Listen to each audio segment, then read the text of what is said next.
Welcome to this presentation, Creating SSH Keys from the U.S. National Science Foundation Access Program. My name is Joel Adams. Let's get started. In this presentation, I cover a few key concepts and then walk you through the process of generating your public and private keys. SSH is an acronym for the Secure Shell, which lets you communicate securely across an insecure network and from your computer log into a remote system. To connect to a remote system using SSH, you can run an SSH client, which interacts with an SSH server running on that remote system. Before you can use SSH, you must generate two keys, a public key that SSH uses to encrypt data and a private key that it uses to decrypt data. You can freely share your public key, but your private key must be kept securely on your computer. After you've generated your keys, you must then upload your public key to the remote system you want to use. This presentation will show you how to generate your keys. If any of this does not sound familiar, I encourage you to watch the first presentation in this playlist, Introduction to SSH Keys, before proceeding. Let's see how to generate our SSH keys using the ssh-keygen command. I'll first demonstrate this on macOS because the steps on it, Linux, and Windows Subsystem for Linux are almost identical. Then I'll demonstrate it on Windows. You'll need to be running Windows 10 or later. To use the ssh-keygen command, you need to first launch a terminal or command shell on your computer. In macOS, you can launch the terminal app by going to your dock. Mine is on the right. Click on your Applications folder. In the menu that appears, find the Utilities folder, hover over it, and then select Terminal to launch the terminal app.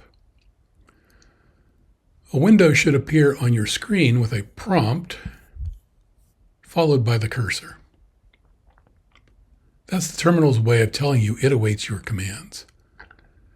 I've adjusted my terminal size, font, and contrast colors for this presentation, so yours may look different from mine. The terminal provides a command line interface to your computer.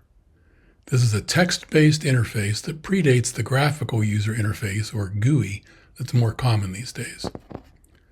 The command line interface lets you interact with your computer by typing and entering commands via the computer's keyboard. The downside is you need to know the commands to enter. When you first launch your terminal, it assigns you a special location called your home directory or folder. Because Unix family names like macOS and Linux predate GUI systems, they use the term directory for folders. First, try entering this command, ls. This command asks the system to list the contents of your current directory, which should be your home directory. Don't be concerned if yours looks different. Different people have different items in their home directories. As you can see, your home directory contains many items, including directories named Applications, Desktop, Documents, Downloads, and others. If you usually use the Finder in macOS or File Manager in Linux, these names should be familiar. They're the names of folders in a graphical user interface. Next, try entering this command, ls -l. The -l is called a switch. Adding it tells the ls program to generate a long list of the items in your current directory, with each item on a separate line. There are several things to note here. First, the name of an item is on the right end of each line. Second, if the first thing on a line is the letter D, that thing is a directory or folder. Third, each line contains a lot of other information, including the file's or folder's permissions, owner, size, last modified date, and other things. Next, try entering this command, ls -al.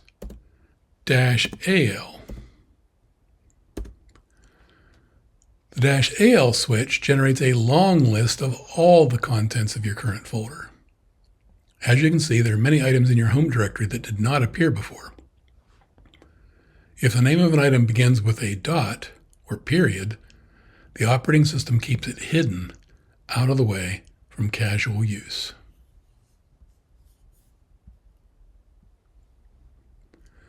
SSH keys are stored in a hidden directory named .ssh. If we scroll up, we don't see one here. If you've never created SSH keys before, you probably don't have one, so you will not see it listed. Now that we've practiced entering commands, we're ready to create our SSH keys. Enter this command, ssh-keygen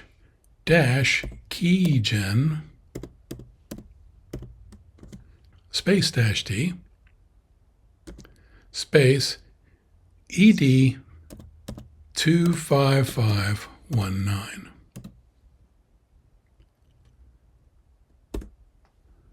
This command launches the SSH-keygen program. The -t switch, followed by ed25519, tells the program to generate keys of type ed25519, that is, using the ed25519 encryption algorithm.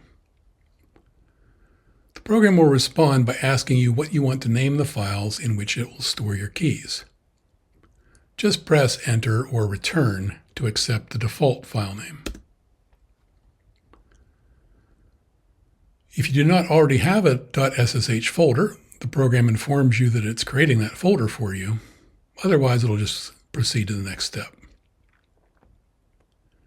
The program then asks you what password you want to use to guard your private key.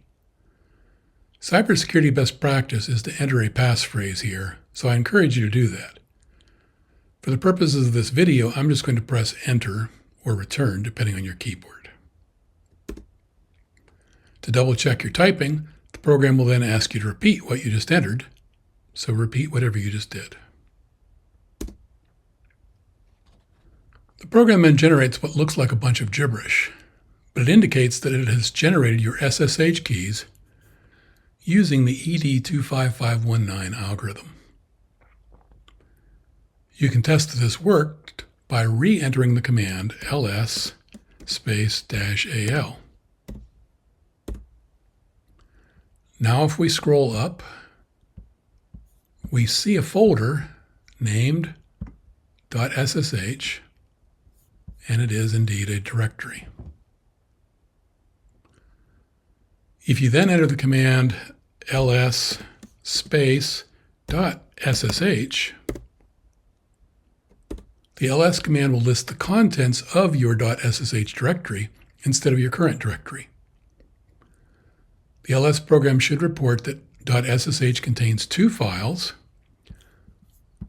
id_ed25519, which contains your private key, and id_ed25519.pub, which contains your public key. To view your public key, you can use the cat command, cat space .ssh /id ed25519.pub and press Enter. As you can see, this is just a text file containing, first of all, the name of the algorithm that was used to generate your keys, a string of random-looking characters that's used to encrypt all the communications, and last, the name of the account of the machine on which it was generated. You can also use the cat command to view your private key if you wish. Congratulations, you have just generated your SSH keys. In Windows, your desktop will likely look different from mine, but you can prop up a command shell by coming here to the search area, typing cmd, and pressing Enter. That will bring up a command prompt window. Yours will likely again look different from mine. I've altered the settings for readability in this presentation. To view the contents of your home directory, you can enter dir for directory. And you can see this is my directory, c:\users\adams. This is the contents of the directory, but there may be some hidden files. I can view those by going dir /a for all. And you'll see I do get some new things like ntuser.dat files, things like that. If I scroll up, I have no folder named .ssh. So I have no SSH keys in this account. To generate them, I type ssh-keygen -t ed25519. Press enter. It says we're generating a public-private ed25519 key pair. Enter the file in which you want to save the key. We're going to press enter to accept the default file name. Enter passphrase. Again, the standard best practice is to enter some passphrase here. We're going to just press enter for the purposes of this video. Repeat what you entered before. And we see the output from the program is ed25519, so it did use that encryption algorithm. And if I do dir /a again and scroll up, now I see a directory named .ssh. If I want to view the contents of that directory, I can enter dir.ssh. Here I see two things, id_ed25519 containing my private key, and id_ed25519.pub containing my public key. If I want to view the contents of that public key file, I can enter type type space .ssh /id_ed25519.pub. This is just a text file, so it contains ssh-ed25519, the algorithm used to generate the key. This is the actual key and the name of the account from which the key was generated. Congratulations! You've now generated SSH keys in Windows. Let's return back to the presentation. In the rest of this presentation, I'll explain the concepts behind what we just did. This is optional, but if you want to avoid treating SSH as a black box, this will help you understand what we just did and why. SSH uses a public key encryption, or PKE algorithm, to secure all data it transmits between the client and the server. When you create your SSH keys, SSH lets you specify the PKE algorithm you wish to use. Common algorithms include the Rivest-Shamir-Edelman algorithm, or RSA, the elliptical curve digital signature algorithm, or ECDSA, and ED25519, which is ECDSA using a specific elliptic curve. Different PKE algorithms may require different sized keys to achieve the same level of security. Short keys require less space to store and are faster to transmit, so they are preferable to longer keys. Each message between the SSH client and server must be encrypted at one end and decrypted at the other.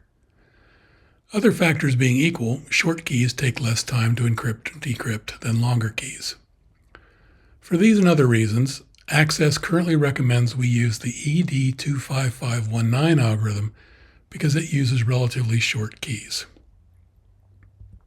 To make this a bit more concrete, here are two public keys, text files containing character data created using different encryption algorithms. The one on the left was created using the ED25519 algorithm. The one on the right was created using the RSA algorithm. The two provide similar levels of security.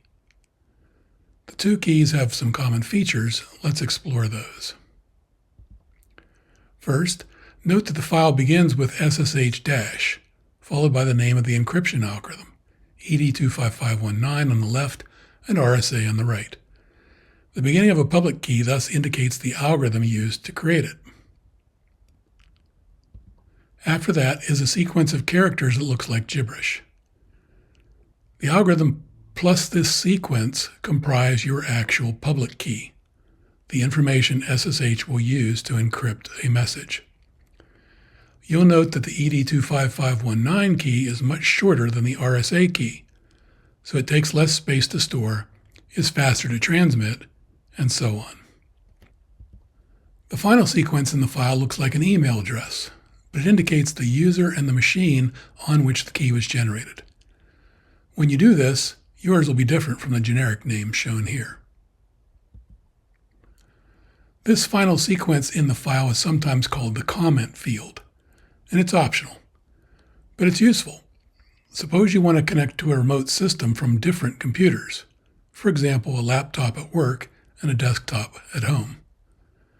You'll need to generate SSH keys on each computer and upload their public keys to the remote system.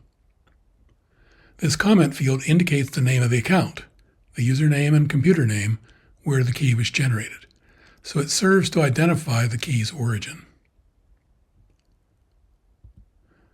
There are different ways you can generate your SSH keys. Probably the most common approach is the ssh-keygen command, which is supported in most modern operating systems. This is the approach we demonstrated in this presentation. SSH keys can also be generated from within third-party applications. If you wish to pursue this, I encourage you to view the Access Support documentation on generating SSH keys, as it describes how to generate keys using the Bitvice SSH client, MOBA Xterm, and PuTTY. To summarize what we've learned, SSH uses an encryption algorithm to secure your data. You can generate your public and private keys using your computer's command line interface and the ssh-keygen command, which lets you specify the encryption algorithm you wish to use. Access recommends we use the ED25519 algorithm, so to generate your keys, you enter ssh-keygen --t ED25519. And the program will generate your public and private keys in your account on your computer. If you plan to connect to a remote system from multiple computers, such as a home computer and a work computer, you will need to generate a set of public and private keys on each computer. Finally, SSH expects your keys to be in a special hidden folder named .ssh. Awareness of this location is important when we upload our public key to our remote system, which we will demonstrate in the next presentation.